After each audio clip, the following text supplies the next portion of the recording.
कांग्रेस की जन संदेश यात्रा हरियाणा के कैथल पहुंच चुकी है। कांग्रेस के नेता रणदीप सुरजेवाला क्या कुछ कह रहे हैं, सुनवाते हैं आपको। वजह से यहाँ बैठे हैं। साथ ही स्वामी संदीप ओंकार जी, कांग्रेस पार्टी के कार्यकारी अध्यक्ष रामकिशन गुर्जर जी, कांग्रेस पार्टी के कार्यकारी अध्यक्ष सुरेश गुप्ता जी, हमारे पड़ोस के असंध के साथी विधायक गोगी जी, कालका से विधायक भाई प्रदीप गुर्जर जी, हमारी एक और बहादुर और जाबाज विधायक रेणु बाला जी, मंच पर विराजमान किसान कांग्रेस के अध्यक्ष मेरे छोटे भाई अमन चीमा जी, हमारे साथी प्रिंस जी,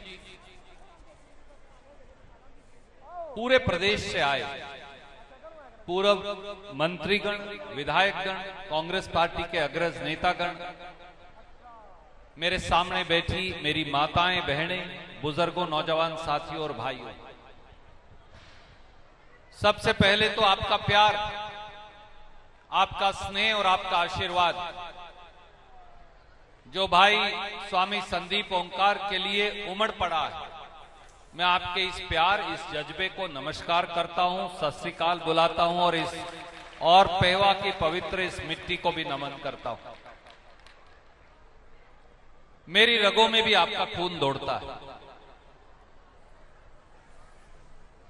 पेवा का एक हिस्सा मैं भी हूं। सारे बुजुर्ग गुलडेरा गांव से सीसला सीसमोर गए और फिर बेलरखा और सुरजाखेड़ा में जाकर अपना फाइनल आशियाना बनाया। इसलिए हर बार जब मैं पेवा से गुजरता हूं तो मुझे लगता है कि आपका एक छोटा सा हिस्सा, आपके खून का एक छोटा सा कतरा मेरी रगों में भी दौड़ता है।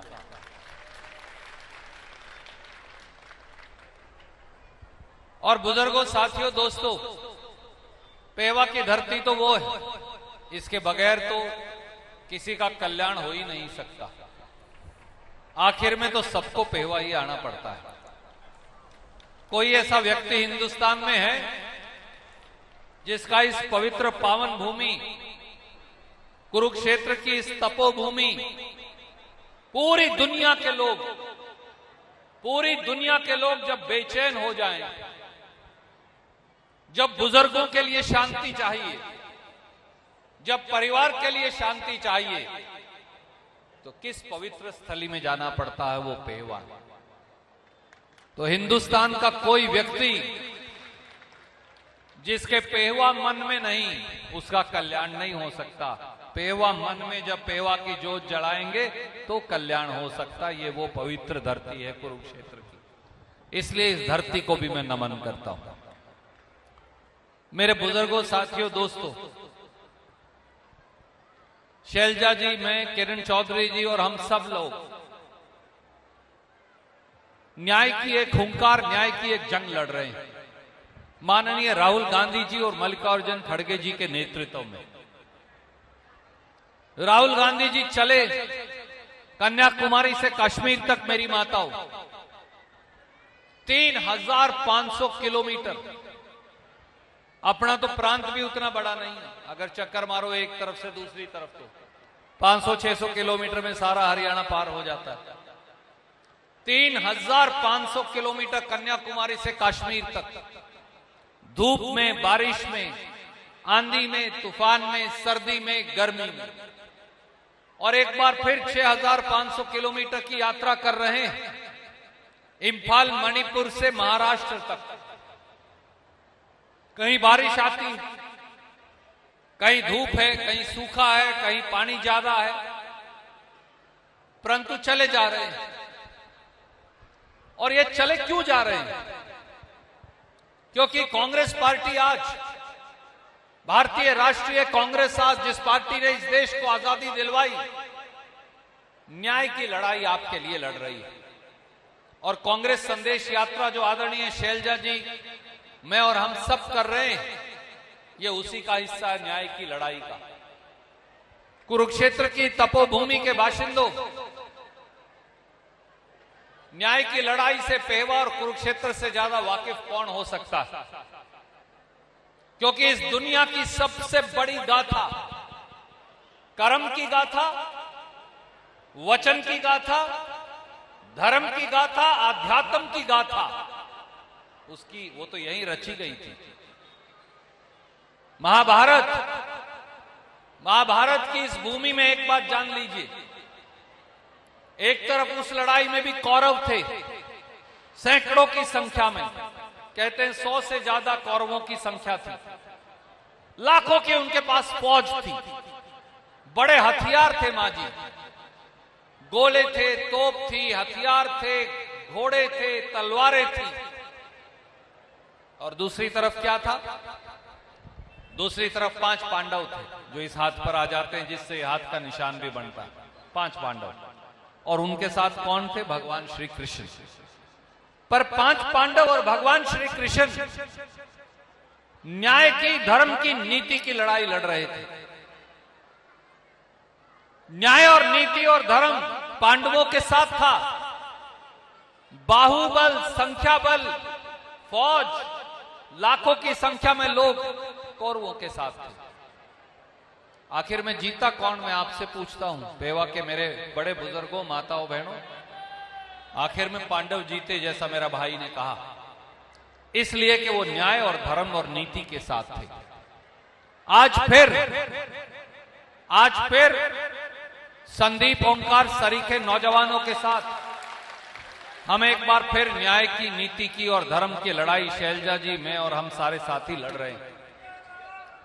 ये न्याय है हरियाणा और देश के किसान के लिए। वो किसान जो, याद करिए, राहुल गांधी जी ट्रैक्टर यात्रा लेकर आए थे, आज फिर शैलजा जी ट्रैक्टर पर आई, आज फिर संदीप ओंकार जी और हम सब ट्रैक्टर पर आए, पेवा से जब वो निकले थे।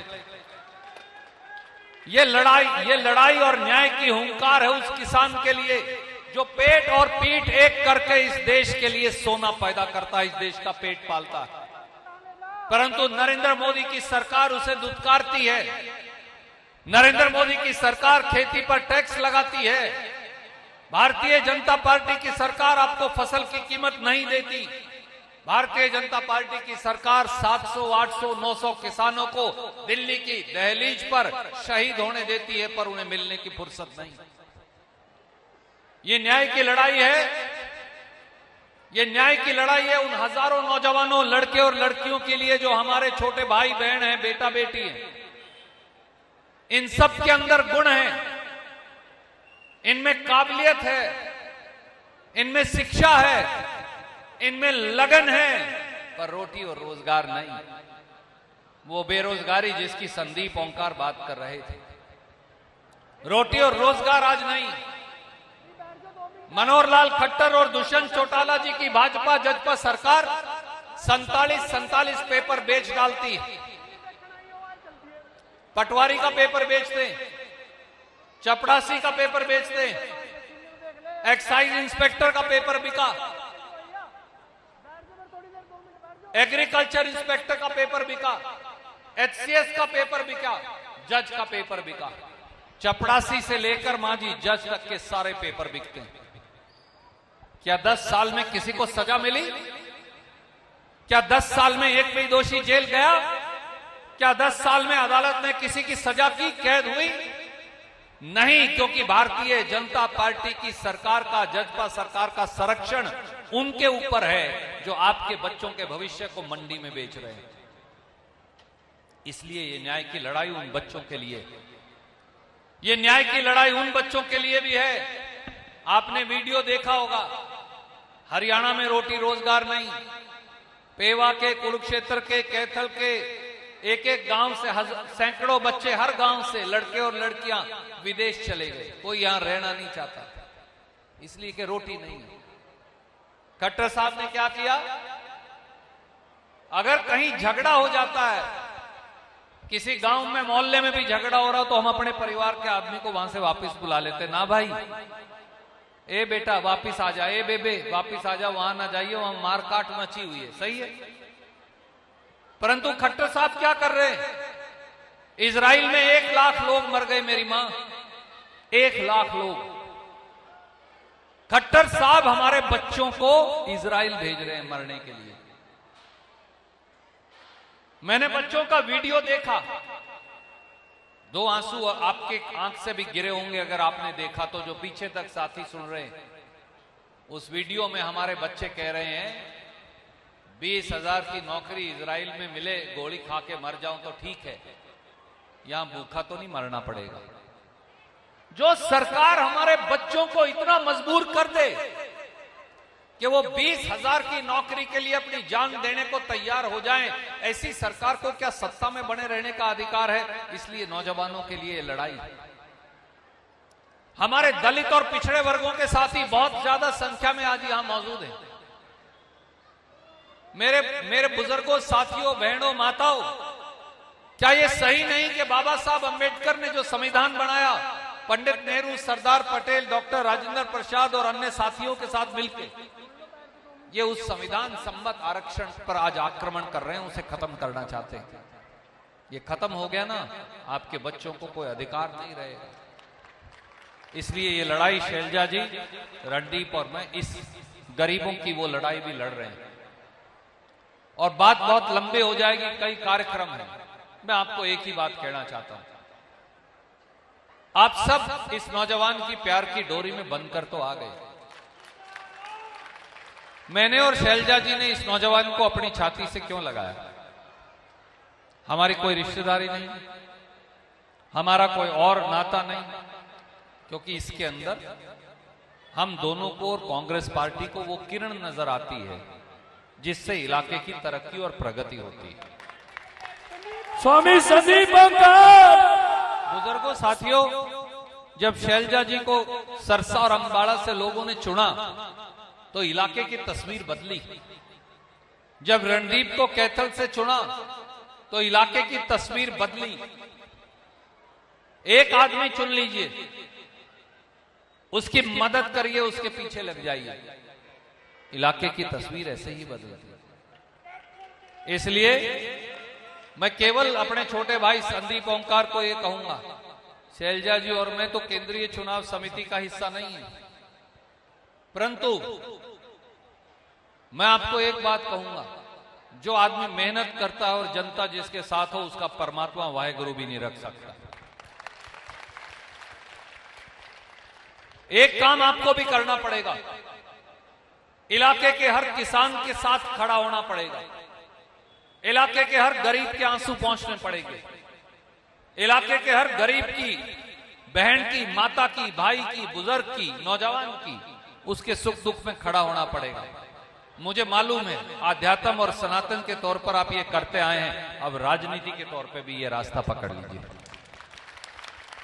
और जिस दिन आप इस मार्ग पर, प्रशस्त मार्ग पर आगे बढ़ते जाएंगे, जिस दिन पेवा का दुकानदार, पेवा का गरीब, पेवा का किसान, पेवा का नौजवान, पेवा का बैकवर्ड, पेवा का दलित, जिस दिन उसके मन में ये बात जच जाएगी, उस दिन कोई किसी का रास्ता रोक नहीं सकता।